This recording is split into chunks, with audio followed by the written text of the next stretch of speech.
WVTT is the news station that brings you news and information that you can depend on.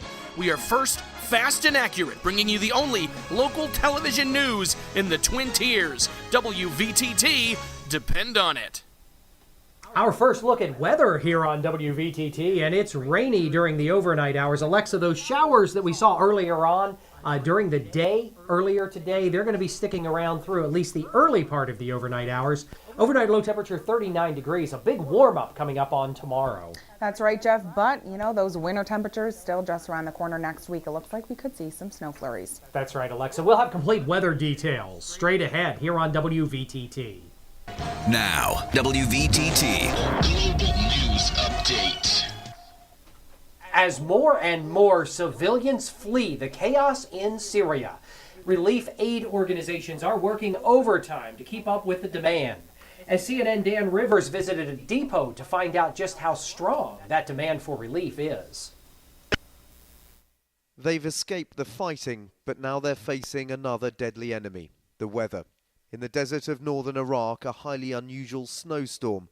The lucky ones have insulated tents from British charity Shelterbox, freighted 4,000 kilometres from the remote British seaside county of Cornwall, the unlikely home for Shelterbox's worldwide operation.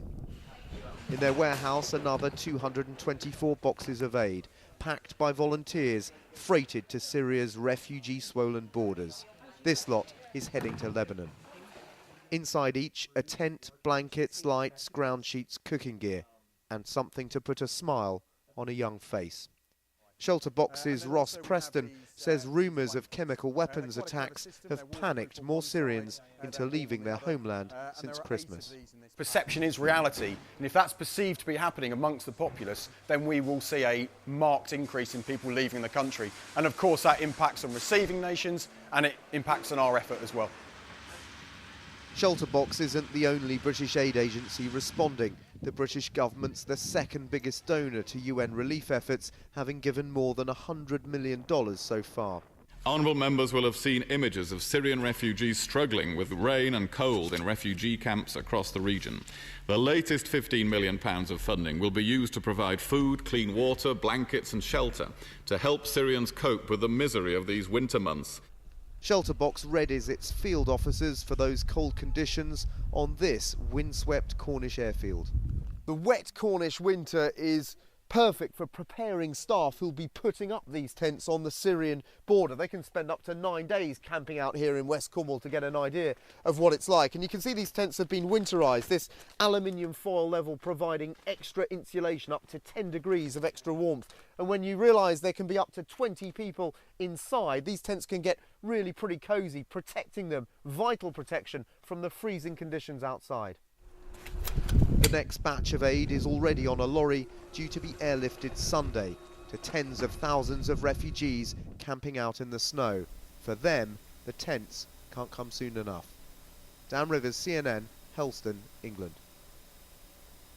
New information to bring you tonight on that school shooting in California. Police say the 16-year-old who allegedly blasted a classroom with bullets believed he'd been bullied, and the shootout was payback. Now he's facing attempted murder charges. As Kelsey Thomas reports, the shooting left the community in shock. News of the shooting spread quickly across the close-knit city of Taft, about 30 miles outside of Bakersfield. It's a small town, we all know each other, and stuff like this don't happen here. It just goes to show you that we're going to have to do a lot more to protect our students in this small town. It might be a small environment, but there's always that one, bad apple. Panicked parents raced to the high school to be reunited with their children. You wouldn't think that it could happen anywhere close to your family, but it does. Rose Jackson couldn't wait to wrap her arms around her stepson. As soon as I get my hands on him and we all touch him and know he's okay, then it's okay. It will be fine. Nearly 3 hours after the shooting, terrified fathers and mothers lined up outside the school and were called into the cafeteria in groups of 50 to be reunited with their children. Terry Wilmoth held back tears as she breathed a sigh of relief that her son was safe. He wouldn't answer me at first when I texted him when my friend called me. I know, but you freak out when you don't have... what would we do without these things? We'd all be standing here freaking out. but finally they let them get through, and he texted me he was okay and that he loved me. So I feel much better now that he's out. One by one, students were released to their parents. Some walked away holding hands, others hugged as a family. Each one held on a little tighter than usual. Closing numbers on Wall Street, and it was a mixed bag. Taking a look at the big board, WVTT Wall Street Wrap-Up, brought to you by News Radio 96.7 WVTT. After a big day yesterday, the Dow managed to close up 17 points, closing at 13,488. The NASDAQ up almost 4, closing at 3126, and the S&P down just a small fraction, closing at 1472.